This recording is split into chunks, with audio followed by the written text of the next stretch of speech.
በስመ ስላሴ በስመ አብ ወወልድ ወመንፈስ ቅዱስ አሃዱ አምላክ አሜን። ሰላም እግዚአብሔር አምላክ ምስ ኩላትኩም ይኹን። ስድራ እግዚአብሔር አምላክ ከመይ ውዒልኩም? ኣነ እግዚአብሔር ይመስገን። ክብሪ ይስባሕ መድኃኔዓለም ኣቦይ ከምቲ ኣነ ጽቡቕ ዝወዓልክዎ ድማ ጽቡቕ ውዕልኩም ክትኮኑ ናይ ኩሉ ግዜ ተስፋይን ትምኒተይን እዩ። አሜን። ስንክሳር ዘወርሃ ጥሪ ዕለት 4 ስንክሳር ድሰምዕ ዘንብብ ፍቕሪ ጎይታ ኣብ ልቡ ይዕንብብ ሓለዋን ጸሎትን ተራዳእነት ናይ ቅዱሳን ደማ ይረክብ። ذكر ጻድቅ ለዓለም የሉ ዝኽሪ ናይ ጻድቅ ንዓለም ይዝነብር ካብ ኩሉ ክፉእ ዘበለ ክድሕኑ ንቅዱሳን ተማሕፀኑ አሜን። በስመ አብ ወወልድ ወመንፈስ ቅዱስ አሃዱ አምላክ አሜን። እመብርሃን አደይ ልሳን ኩነኒ ዮሐንስ ወንጌላዊ 4 ጥሪ በዛ መዓልቲ እዚኣ ናይ ክቡርን ቅዱስን ክብርን ምስጋናን ዝግብኦ ጎይታና ናይ ዝፈትዎ ናይ ዮሐንስ ወንጌላዊ መዘከርታ ፍልሰቱ እዩ። እዚ ቅዱስ ሐዋርያ ድማ ናብ ሃገረ እስያ ንኸኸይድ ዕፃ ምስ በጽሖ ኩፉኣት ከሓድትን ልቦም ዝደንደነን ሰባት ምዃኖም ስለ ዝፈለጠ ኣዝዩ ሓዘነን በኸየን። እንተኾነ ግና ካብ ጎይታና ሓይልን ጽንዓትን ተቐቢሉ ምስ ረድኡ ምስ አብረኮሮስ ኮይኑ ወጸሞ ናብ ሃገረ ኤፌሶን ባሕሪ ንኸኸዱ ናብ መርከብ ተሳፈሩ። እቲ መርከብ ተሰብረ እሞ ሕድሕድ ሰብ ከዓ ኣብ ናይ እታ መርከብ ሰሌዳታት ተንጠልጠሉ። ንረድኡ አብረኮሮስ ድማ እቲ ሞጎድ ባሕሪ ናብ ሓንቲ ደሴት ኣብጽሖ። ቅዱስ ዮሐንስ ግን ን40 መዓልትን 40 ሌይትን ኣብ ማእከል ማዕበል ባሕሪ ነበረ። ብድሕሪ እዚ ድማ እቲ ባሕሪ ናብቲ ረድኡ አብረኮሮስ ዘለዎ ቦታ ተፍኦ እሞ ንኽልቲኦም ስለ ዘራኸቦም ንእግዚአብሔር አምላኽ ኣመስገንዎ። ካብኡ ተበጊሶም ድማ ናብ ሃገረ ኤፌሶን ከዱ። እንተኾነ እቶም ናይ ተዓዲ ሰባት ኣዝዮም ክፉኣት ስለ ዝነበሩ ክብሪ ንዑ ይኹን እሞ ብጎይታናን ኣምላኽናን መድሓይናን ኢየሱስ ክርስቶስ ክሰብኩ ኣይተኸኣሎምን።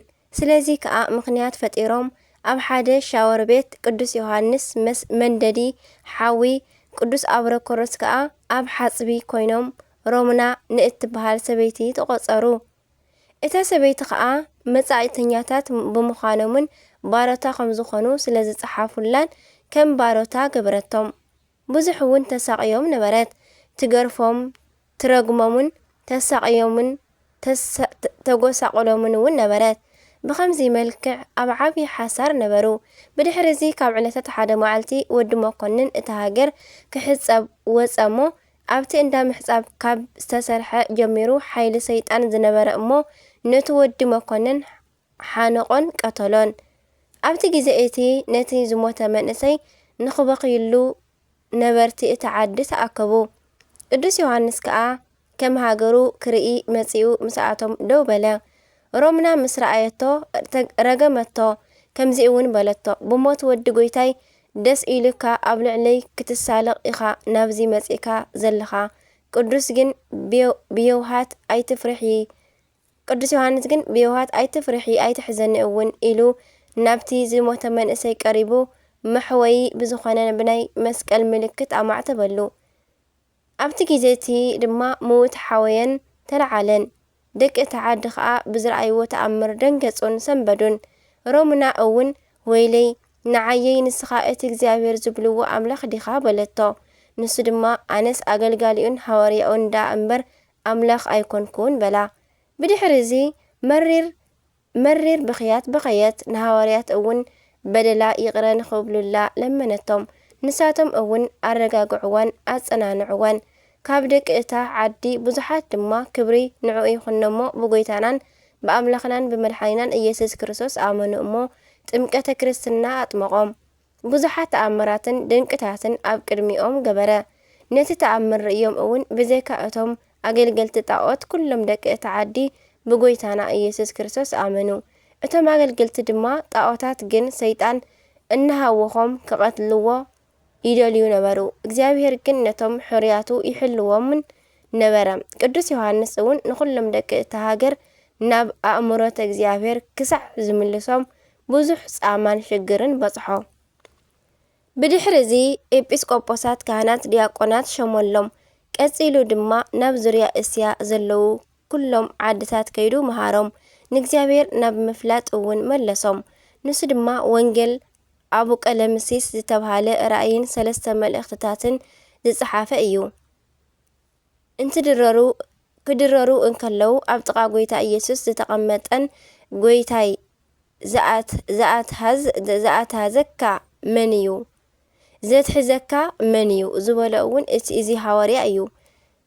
ኣብዚ ግዜ ስቕለት ጎይታና ምስ እመቤትና ቅድስቲ ድንግል ማርያም ኣብ ጥቓ መስቀሉ ዝቆመን ጎይታ ንኣዲኡ እንሆ ወድኺ ዝበላ ንእቱ ረድእቱይ ድማ እንሆ እንኻ ዝበሎ እውን ንሱ እዩ። ጴጥሮስ እውን ንዕኡ እንትስዕቦ ይርእዩ ንጎይታ ኢየሱስ ክርስቶስ ብዛዕባኡ እዚ ከመይ እዩ ዝበለሉ እዩ። ጎይታ ኢየሱስ እውን ክሳዕ ዝመጽእ ንኽህሉ ወይ ከዓ ንኽነበር እንተፈተውኩ ንስኻ እንታይ ኣለካ ንስኻ ግን ሰዓበኒ ዝበለሉ እዩ። እዚ ቅዱስ ሃዋርያ ን9 ዓመት ዝኣክል ኣብዚ ዓለም ነበረ። ኣዝዩ እውን ሸምገለ፣ ዓበየ፣ ኣረገ። ከም ካልኦት ሃዋርያት ብሰይፊ ሞት ኣይጠዓመን። ኩሎም ብኽብሪ ምእንቲ ክመዓራረዩ ድማ ስለ ድንግልናኡ ስለ ንጽህናኡ እዚ ኮነ። ኣብ ዓለም ፍልሰቱ ዝኾነሉ ግዜ ምስ ፈለጠ ድማ ንምእመናን ጸውዖም እሞ ስጋሁ ወደሙ እውን ኣቐበሎም። ኣብ ሃይማኖቶም ንኽጸንሑ እውን ኣዘዞም፣ ባረኾምን ኣጸናንዖምን። ካብዚ ንድሓር ንኣብሮኮሮስን ንኻልኦት 2 ካብ ኣሕዋትን መኹዓቲ ሒዞም ንኽኽተልዎ ኣዘዞም እሞ ካብ ኤፌሶን ከተማ ወፃኢ ጉድጓድ ንኽፍሕሩ እውን ነገሮም። ናብታ ጉድጓድ ኣትዩ ድማ ብዘይካ ሓንቲ ቀሚስ ኪዳኑ ኩሉ ኣወገደ። ኢዱ ኣልዒሉ ድማ ጸለየ። ናብ ከተማ ንኽምለሱ እውን ኣሰናበቶም። ነቶም ህዝቢ ኣብ ሃይማኖቶም ንኽጸንሑ ጎይታ ንኹሉ ከም ምግባሩ ስለ ዝኸፍሎ ድማ ሰናይ ምግባር ንኽሰርሑ ንኽነግርዎም እውን ኣዘዞም። ከምዚ እውን በሎም ካብ ትእዛዝ እግዚኣብሔርን ካብ ኩሉ ስርዓቱን ዘይነገርኩኹም ዝተረፈኒ ዋላ ሓንቲ ነገር ስለ ዘይብለይ ካብ ደም ኩልኹም ንጹህ እየ። ንስኻትኩም እውን ካብ ድሕሪ ሕጂ ከቶ ብህይወት ኣይትርእዩንን። ነዚ ምስ ተናገረ በኸዩ ኣእዳውን ኣእጋሩን ተሳሊሞም ኣብ ውሽጢ እታ ጉድጓድ ገዲፎሞ ናብ መንደር ተመለሱ እሞ እቲ ዝተኸናወነ ነገር ብምሉእ ነቶም ሰባት ነገርዎም። ደንጊጾም ከይዶም እንተረኣዩ ብዘይ ክዳንን ሳእንን ምንም ኣይረኸቡን። ንደቂ መዝሙሩ ንቅዱስ ዮሃንስ ብኸምዚ ዝኣመሰለ ሰናይ ዕረፍቲ ንዘዕረፎ ንእግዚአብሔር ከዓ ኣመስገንዎ። ንእግዚአብሔር ኣምላኽና ምስጋና ይኹን። ንዓና እውን ብጸሎት እዚ ክቡር ዮሃንስ ሃዋርያ ይምሓረና። በረኸቱ እውን ምሳና ተሃሉ ንዘለዓለም ዓለም ኣሜን። ኣርኬ ድማ ከምዚ ይብል ሰላም ለዮሃንስ ዘተለዓለ መጠኑ በነሲኣ ጸጋ ወክብር እንተይ ተውህበ ለካልኡ ዘስጋ ወደም ዘንተውእቱ ኣኮኑ ኣመሳኣሞ ብኣፍሁ ወኣማ ኣርፈቆ በህጽኑ ለእሳተ መለኮት መፍርህ ይውእየ በረስኑ ይብል በረኸት ይሕደረና። ከምኡውን ኣባ ናርዶስ ዘደብረ ቢዘን በዛ መዓልቲ እዚኣ በትሪ እንከይ ወቕዖ ብጽላለቱ ንተመን ዝቐተለ ናይ መስተጋድል ኣባ ናርዶስ ዘደብረ ቢዘን ናይ ዕረፍቱ መዘከርታ እዩ። እዚ ቅዱስ ኣቦ ኣእጋሩ ክሳብ ዝሓብጥ ቆይሙ ዘጽሊ ዝነበረ ኣቦ እዩ። በረኸቱ እውን ምስ ኩላትና ትኹን ንዘለዓለም ዓለም ኣሜን።